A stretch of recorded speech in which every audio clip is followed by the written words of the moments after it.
प्रियो, पिछले 5 संदेशों में हम बाइबल में प्रार्थना के विषय में दी गई बातों पर विचार करते रहे हैं और आज हम बाइबल के कुछ पात्रों पर और उनकी प्रार्थना पर विचार करने का क्रम प्रारंभ कर रहे हैं। और इस क्रम में हम सबसे पहले इब्राहिम की प्रार्थना पर कुछ देर विचार करेंगे। इब्राहिम जो कि परमेश्वर की इच्छा के अनुसार चलता था, परमेश्वर का मित्र भी कहलाया और परमेश्वर उससे आमने सामने आता था और उससे चर्चा करता था। और उस इब्राहिम की हम आज एक प्रार्थना पर, वैसे उसका प्रार्थना का जीवन और परमेश्वर के लिए वेदी बनाकर उसको भेंट चढ़ाने का जीवन हम पूरे उत्पत्ति में पाते हैं, उत्पत्ति के प्रारंभिक अध्यायों में। लेकिन हम आज उसकी एक बहुत ही ज़्यादा चर्चित प्रार्थना पर विचार करेंगे। और ये प्रार्थना हम पाते हैं उत्पत्ति उसके 18वें अध्याय के 23वें पद से। और यहाँ पर हम उस प्रार्थना को पहले देख लें और उसके बाद उसकी चर्चा करेंगे। लिखा है, तब इब्राहिम उसके समीप जाकर कहने लगा, क्या तू सचमुच दुष्ट के संग धर्मी को भी नाश करेगा? कदाचित उस नगर में 50 धर्मी हो, तो क्या तू सचमुच उस स्थान को नाश करेगा और उन 50 धर्मियों के कारण जो उसमें हो ना छोड़ेगा? इस प्रकार का काम करना तुझसे दूर रहे कि दुष्ट के संग धर्मी को भी मार डाले। और धर्मी और दुष्ट दोनों की एक ही दशा हो, यह तुझसे दूर रहे। क्या सारी पृथ्वी का न्याय न करे? यहोवा ने कहा, यदि मुझे सदोम में 50 धर्मी मिले तो मैं उनके कारण उस सारे स्थान को छोड़ूंगा। फिर इब्राहिम ने कहा, हे प्रभु सुन, मैं तो मिट्टी और राख हूँ, तो भी मैंने इतनी ढिठाई की कि तुझसे बातें करूँ। कदाचित उन 50 धर्मियों में 5 घट जाएं, तो क्या तू 5 ही के घटने के कारण उस सारे नगर का नाश करेगा? उसने कहा, यदि मुझे उसमें 45 भी मिले तो भी मैं उनका नाश ना करूँगा। फिर उसने कहा, यह भी कहा, कदाचित वहाँ 40 मिले। उसने कहा, तो मैं 40 के कारण भी ऐसा ना करूँगा। फिर उसने कहा, हे प्रभु क्रोध ना कर, तो मैं कुछ और कहूँ, कदाचित वहाँ 30 मिले। उसने कहा, यदि मुझे वहाँ 30 भी मिले तो भी ऐसा ना करूँगा। फिर उसने कहा, हे प्रभु सुन, मैंने इतनी ढिठाई तो की है कि तुझसे बातें करूँ, कदाचित उसमें 20 मिले। उसने कहा, मैं 20 के कारण भी उसका नाश ना करूँगा। फिर उसने कहा, हे प्रभु क्रोध ना कर, मैं एक ही बार और कहूँगा, कदाचित उसमें 10 मिले। उसने कहा, तो मैं 10 के कारण भी उसका नाश ना करूँगा। तब यहोवा इब्राहिम से बातें कर चुका, तब चला गया और इब्राहिम अपने घर को लौट गया।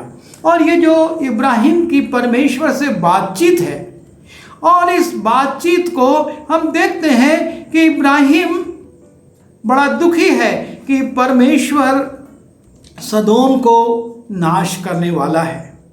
परमेश्वर अपने लोगों से प्रेम करता है और वो इब्राहिम पर प्रकट कर देता है कि आने वाले दिनों में मैं सदोम को नाश कर दूंगा। और इब्राहिम जानता है कि सदोम में उसका भतीजा, उसके भाई का लड़का लूत है और उसका परिवार वहाँ पर रहता है। और इब्राहिम इस बात को सुनकर कि वो नगर नाश होने वाला है, ये सोचता है कि उसके साथ उसके भाई का लड़का लूत भी नाश हो जाएगा। और तब वो परमेश्वर से बातचीत करना शुरू करता है और परमेश्वर से बड़ी विनम्रता के साथ वो निवेदन करता है कि उसमें यदि 50 धर्मी हो तो क्या तू उस नगर पर दया नहीं करेगा? और परमेश्वर कहता है यदि वहां 50 भी हो तो मैं नहीं करूंगा। लूत के नाम इब्राहिम नहीं लेता, लूत के परिवार के बारे में इब्राहिम कुछ नहीं कहता। इब्राहिम परमेश्वर से बड़ी विनम्रता के साथ उस नगर में रह रहे धर्मियों के विषय में कहता है, क्योंकि लूत जानता है कि यदि वो नगर नाश होगा तो उसके भाई का लड़का लूत भी और उसका परिवार भी नाश हो जाएगा। और इसलिए वो परमेश्वर से निवेदन कर रहा है और परमेश्वर से इस रीति से बातचीत करता है और कहता है मैं तो मिट्टी राख हूँ, मैं इस योग्य नहीं हूँ कि हे परमेश्वर मैं तुझसे बातचीत कर सकूँ, फिर भी मैं तुझसे निवेदन करता हूँ कि यदि उसमें 50 से 5 घट जाए तो सिर्फ 5 के घटने के कारण तू उस नगर को नाश कर देगा। वो परमेश्वर की ओर ताकता है कि परमेश्वर शायद दया करेगा और परमेश्वर इब्राहिम की प्रार्थना को सुन रहा था, वो उसको प्रत्युत्तर दे रहा था। और ये बार्गेनिंग जिसको हम कह सकते हैं, सौदेबाजी कह सकते हैं, इब्राहिम परमेश्वर से कह रहा है 5 घट गए 10 घट गए तो क्या तू छोड़ेगा नहीं? परमेश्वर कहता मैं छोड़ूंगा। और अंत में वो कहता है प्रभु क्रोध न कर, मैं एक ही बार और कहूंगा, कदाचित उसमें 10 मिले। उसने कहा तो मैं 10 के कारण भी उसका नाश ना करूंगा। और इस प्रकार परमेश्वर 50 से शुरू होकर 10 तक आता कि उस नगर में 10 लोग भी अगर धर्मी होंगे तो मैं उस नगर पर दया करूंगा। हमारे परमेश्वर का प्रेम यहाँ पर प्रकट होता है और उसी रीति से एक मध्यस्थता की प्रार्थना करने वाले का चरित्र भी प्रकट होता है। किस प्रकार से वो परमेश्वर के सामने गिड़गिड़ा रहा है। आज जब हम संसार की वर्तमान स्थिति को देखते हैं, इब्राहिम का ये चरित्र हमको एक चुनौती देता है। किस प्रकार से इब्राहिम जिस जगह पर नहीं गया था, जिस जगह से उसका कुछ लेना देना नहीं था, लेकिन वो नहीं चाहता कि परमेश्वर के स्वरूप में रचित मानव इस रीति से आग और गंधक से जला दिए जाएं, और वो वहां के लिए प्रार्थना करता है। उस नगर के लिए वो मध्यस्थता की प्रार्थना करता है और परमेश्वर उसकी प्रार्थना का प्रत्युत्तर भी उसको देता है कि हाँ मैं ऐसा करूँगा, मैं ऐसा करूँगा। और तब इब्राहिम 10 पर आकर खुद ही हार जाता है, सोचता है अब मैं क्या कर सकता हूँ। परमेश्वर उसके मन की भावना को जानता था।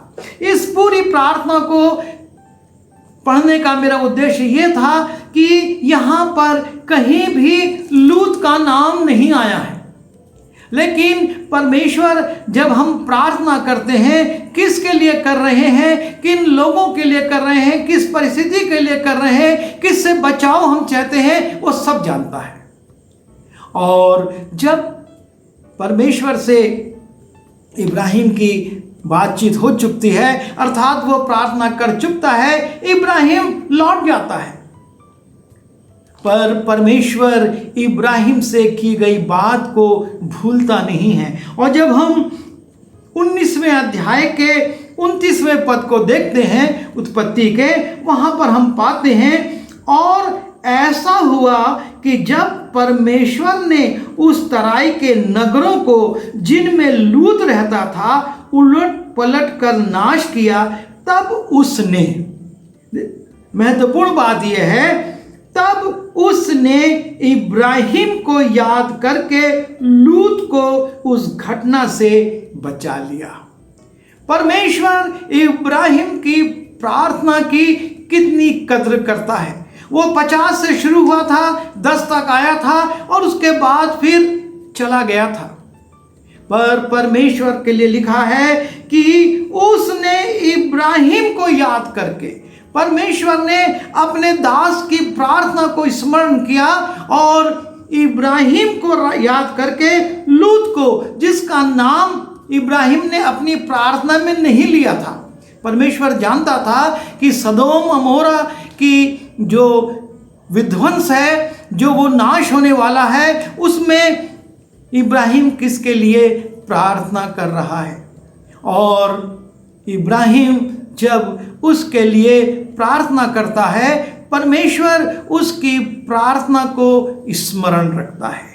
और ये सच्चाई है, जब हम बड़े बोझ के साथ, जब हम बड़ी चिंता के साथ, हम जब बड़े दर्द के साथ अपने किसी के लिए प्रार्थना करते हैं, या अपने शहर के लिए, या अपने प्रांत और देश के लिए, या संसार के लिए प्रार्थना करते हैं, परमेश्वर ध्यान देकर उसको सुनता है। और ना सिर्फ सुनता है, लेकिन अपने लोगों की प्रार्थना को वो स्मरण रखता है। और स्मरण करके वो उन लोगों के लिए, जिनके लिए आंसू बहाए जा रहे हैं, जिनके लिए प्रार्थनाएं की जा रही हैं, उनको उस विपत्ति में से निकाल लेता है। लूत को निकालने का पूरा वर्णन हमको मालूम है, मैं उसको नहीं दोहराना चाहता। लेकिन परमेश्वर किस रीति से अपने दूतों के द्वारा उनको निकालता है और उसके बाद उन नगरों का विध्वंस होता है, हम इस बात को देखते हैं। और प्रभु ने बड़े अद्भुत रीति से लूत को निकाल लिया। यदि हम दिल लगाकर पूरे समर्पण के साथ विश्व के लोगों के लिए, अपने लोगों के लिए, अपने समाज के लोगों के लिए, अपने नगर के लोगों के लिए प्रार्थना करेंगे, निश्चय परमेश्वर प्रार्थना को सुनकर आश्चर्य कर्म करेगा। जैसा कि वचन में लिखा है, तेरे सामने 1000 और तेरे दाहिने 10,000 गिरेंगे, लेकिन वो तुझको नहीं छू पाएगा। परमेश्वर जिनके लिए हम प्रार्थना करते हैं, जिनके लिए हम आंसू बहाते हैं, उनकी सुरक्षा करता है। पूरा सदोम अमोरा जलने लगा, लेकिन परमेश्वर ने लूत और उसके परिवार को वहां से निकाल लिया। और सिर्फ इसलिए लिखा हुआ है कि उसने इब्राहिम को याद करके, परमेश्वर इब्राहिम को याद करके लूत को उस घटना से बचा लेता है। मुझको अच्छे से स्मरण है, एक बार हम अपनी कलीसिया में दिन भर की प्रार्थना कर रहे थे, और प्रार्थना के मध्य में कलीसिया के एक जवान का नाम आया, और हम जो कि उस समय राजस्थान में एक जिंक प्लांट में काम करता था, उसके लिए प्रार्थना करने लगे। और प्रार्थना हुई, शाम हो गई, और रात को उस परिवार से सूचना मिली कि उनके बेटे ने फोन करके बताया कि अमुक अमुक समय पर उसके कारखाने में जिस स्थान पर वो काम कर रहा था, एक ब्लास्ट हो गया और कई लोग उस गर्म जिंक के चपेट में आ गए। लेकिन कुछ देर पहले ही वो वहां से किसी अधिकारी के द्वारा बुला लिया गया और वो चला गया था, और इसलिए उसको कोई हानि नहीं हुई। परमेश्वर प्रार्थनाओं को सुनता है। उस दिन कोई भी ये नहीं जानता था कि उस जवान की जान खतरे में है, लेकिन परमेश्वर ने प्रेरणा दी, और हम लोगों ने जो लिस्ट बनाई थी और जो स्लिप काटी थी, उसमें से उसका नाम निकला और उसके लिए प्रार्थनाएं हुई, और रात को हमको इस प्रकार के समाचार मिले। हमारा परमेश्वर आज भी काम करता है। वो इब्राहिम का परमेश्वर नहीं, वो सिर्फ इसहाक या याकूब का परमेश्वर नहीं, वो आपका और हमारा भी परमेश्वर है। और आज भी जब हम प्रार्थना करते हैं अपने लोगों के लिए, अपने व्यक्तिगत जीवन के लिए या अपने अजीजों के लिए, वो उसको सुनता है और उसका प्रत्युत्तर देता है और उनकी रक्षा करता है। वो कहीं पर भी हों, प्रभु उनको बचा लेता है, जैसे उसने लूत को बचा लिया। आइए हम प्रार्थना करें। प्रभु जी, हम आपका धन्यवाद करते हैं कि आप हमारे प्रार्थना सुनने वाले परमेश्वर हैं, और आपकी दया, आपकी कृपा है कि हम प्रभु जी मांगते हैं और आप उसको सुनकर उसका प्रत्युत्तर देते हैं। हम इब्राहिम की प्रार्थना के लिए धन्यवाद देते हैं कि आपने उसकी प्रार्थना को स्मरण रखा और लूत को उस दुर्घटना से बचा लिया। आप अभी भी यही करते हैं और इसके लिए हम आपका धन्यवाद देते हैं और विनती करते हैं कि हमको और बोझ दीजिए कि हम अपने नगरों के लिए, अपने लोगों के लिए और अपने देश के लिए और अधिक प्रार्थना कर सकें। विनती यीशु के नाम से मांगता हूँ, आमीन।